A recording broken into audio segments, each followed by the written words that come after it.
Magandang araw po sa inyo, Kuya Dax. Isa ako sa mga tagapakinig at taga-subaybay ng channel mo na Makamundo.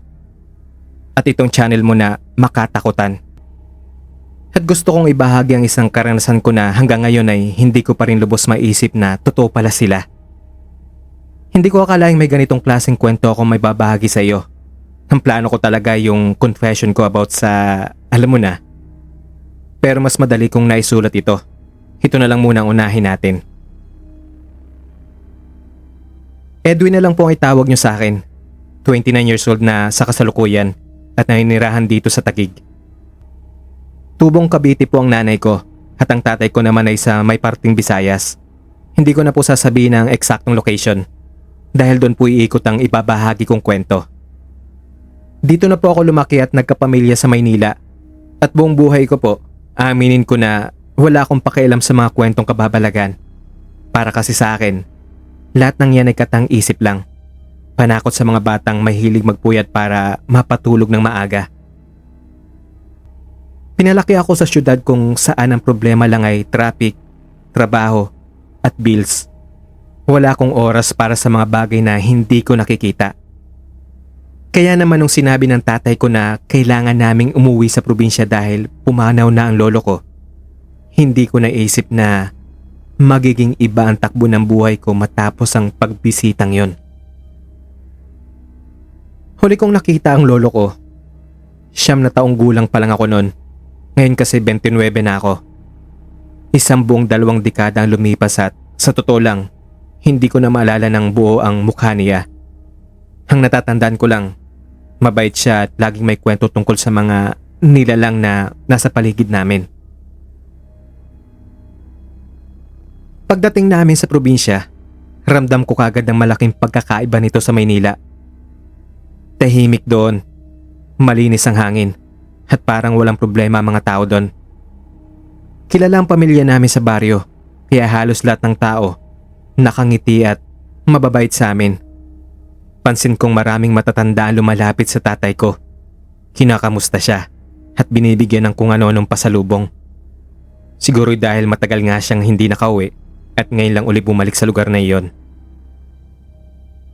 Kitang-kita na ang kalumaan ng bahay ng lolo ko. Isang tipikal na bahay sa probinsya. Malalaki ang mga haligi, gawa sa kahoy ang sahig at may malawak na bakuran.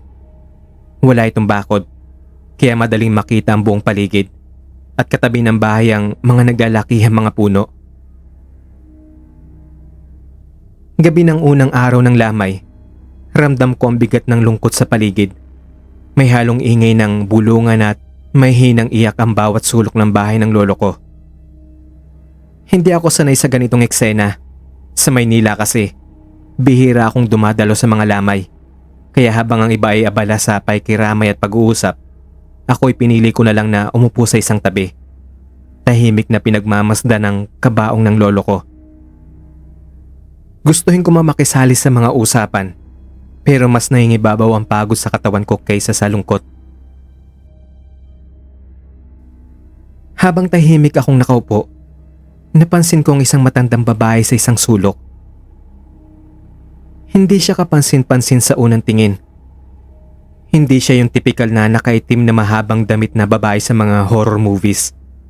Sa halip, suot niya ang isang lumang t-shirt na may mukha ng isang politikong kumakandidato. Walang kakaiba sa itsura niya, pero may kung anong hindi ko maipaliwanag na pakiramdam sa tuwing mapapatingin ako sa kanya. Sa buong gabi ng lamay, hindi siya halos gumagalaw sa kanyang pwesto. Hindi rin siya masyado nakikipag-usap, maliban sa ilang bulungan sa ibang bisita. Minsan, nakikita kong nakatitig siya sa kabaong. Tila may sinasabi sa isip niya.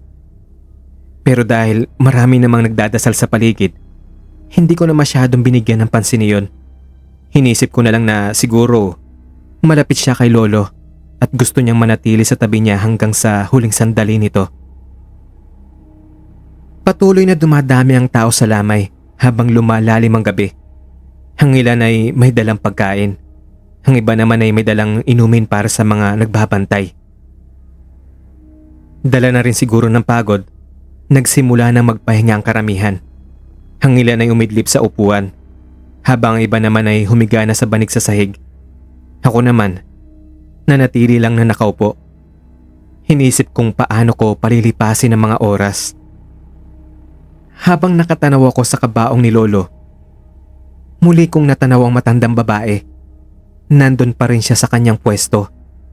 Pero mas naging malinaw na sa akin ang isang bagay. Mula nang dumating siya, hindi pa siya kumakain o umiinom man lang. Isa siyang estranghero sa akin. At higit sa lahat, sa tuwing dumadaan ang mga tao sa harapan niya, parang walang kahit isa ang tumitingin o bumabati sa kanya. Tila ba hindi nila siya kilala o nakikita man lang. Nagsimula na bumigat ang talukap ng mata ko. Hindi pa ako gutom na mga oras na yon. Kaya hindi na rin ako kumuha ng kahit anong pagkain mula sa mga handa. Hindi naman ako nagugutom. Ang gusto ko lang talaga ay matulog at magpahinga. Nakakapagod din kasi ang biyahe namin ni tatay. Hanggang nilamon na nga ng antok ang katawan ko.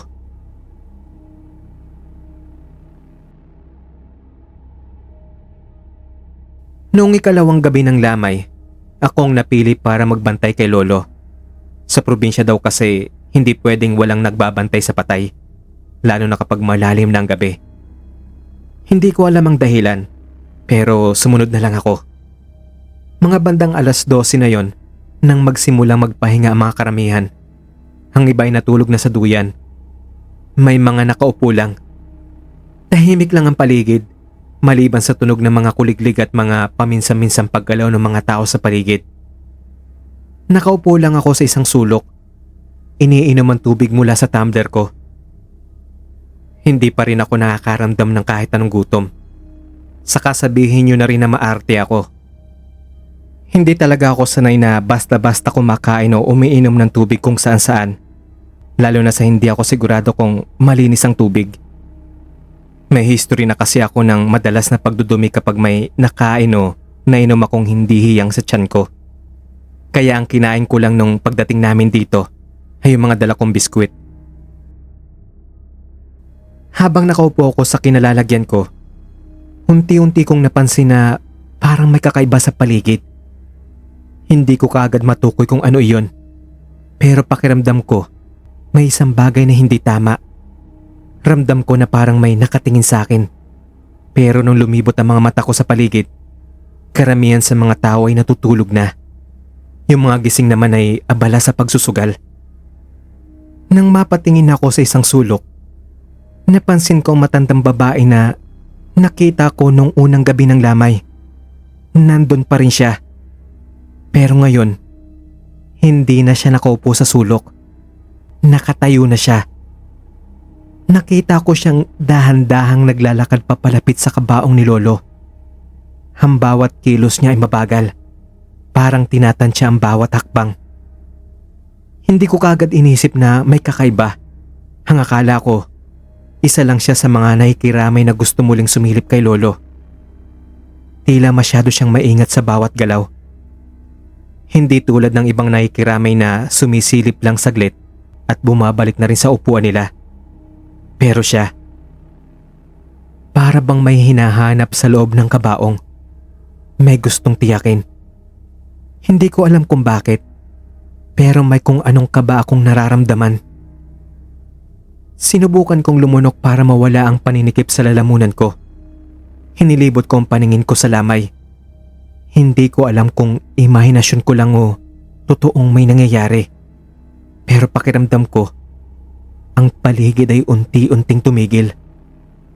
Ang dating maingay na tunog ng kuliglig, ang mga nag-uusap sa paligid, ay biglang nawala. At kahit ang malamig na hangin ay parang hindi na gumagalaw. Muli akong napatingin sa matanda. Mas malapit na siya sa kabaong. Unti-unti nitong iniangat ang takip nito. Sa puntong iyon, ramdam ko ang malamig na pawis na bumabalot sa bato ko. Hindi ko alam kung anong dapat kong gawin. Hahayaan ko lang ba siya? Sisitahin ko ba siya? Pero bakit parang ako lang nakakita sa kanya? Wala man lang bang ibang nakakapansin?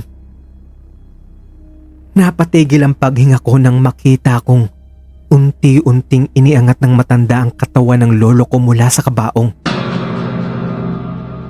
Ang isang bagay na dapat ay mabigat at mahirap buhatin, nagawa niyang itaas ng halos walang kahirap-hirap sa edad ng isang matandang babae.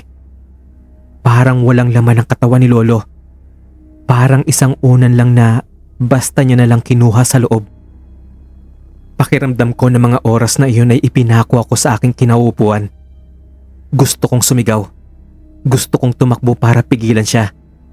Pero kahit ang sarili kong katawan ay hindi ko na makontrol. Parang may mabigat na presensya na pumipigil sa akin. Biglang nagbago ang mukha ng matanda. Ang dating ordinaryong babae, ngayon ay may nanlilisik na pulang mata at mahabang ngipin na tila matalim na kutsilyo. Tumutulo ang laway niya mula sa bibig. Malapot at parang masangsang ang amoy kahit na nasa malayo ako. Hindi na ito normal na matandang nakikiramay. Isa itong nilalang na hindi ko pinaniniwalaan na makikita ko na mga oras na iyon. Isa siyang aswang.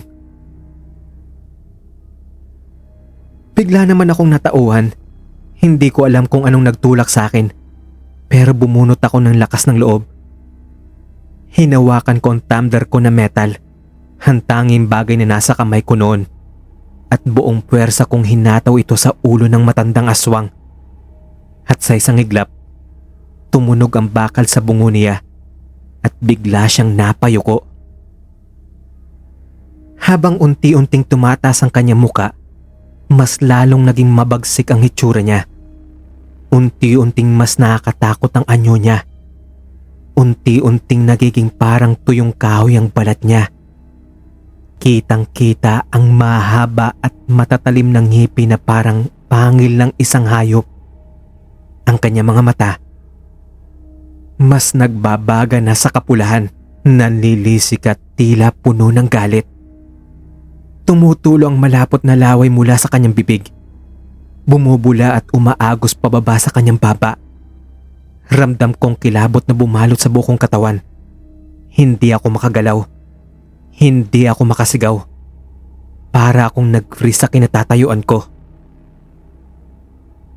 Hindi ko na malaya na sa sobrang takot ko pala sa aswang na nasa harapan ko, iniangat ko uli ang tumbler na metal na hawak ko at inihampas ulit yun ng ubod ng lakas sa mukha niya.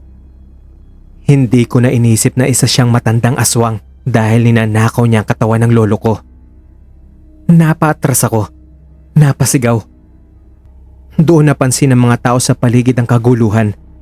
Pero sa halip na matakot sila, nagtanong lang sila kung bakit ko raw sinakta ng matanda.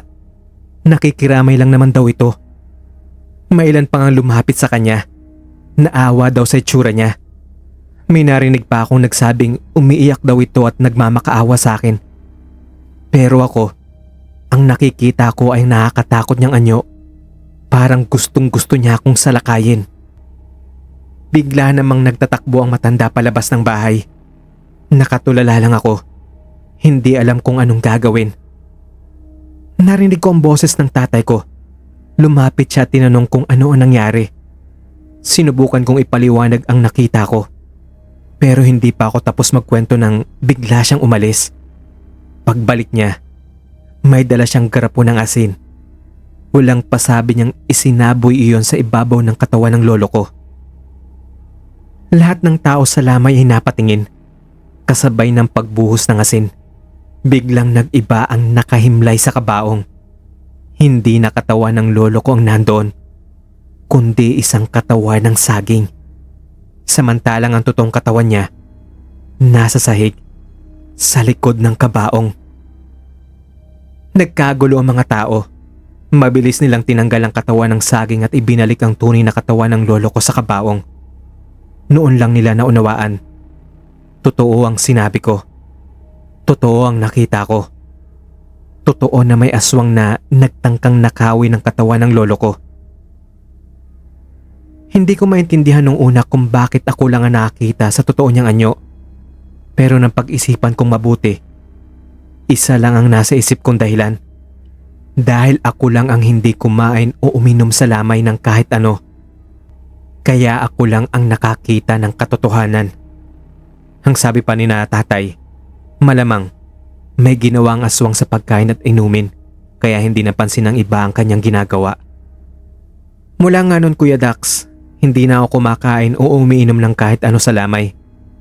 Maging kakilala man namin o malapit na kamag-anak. At sa tuwing babalik ako sa probinsya, laging may baon akong sariling pagkain. Kahit biskwit man yan o tubig. Hindi dahil sa maarte ako. Nag-iingat lang po. Baka kasi sa susunod, iba na maging epekto nung ginawang dasal ng aswang.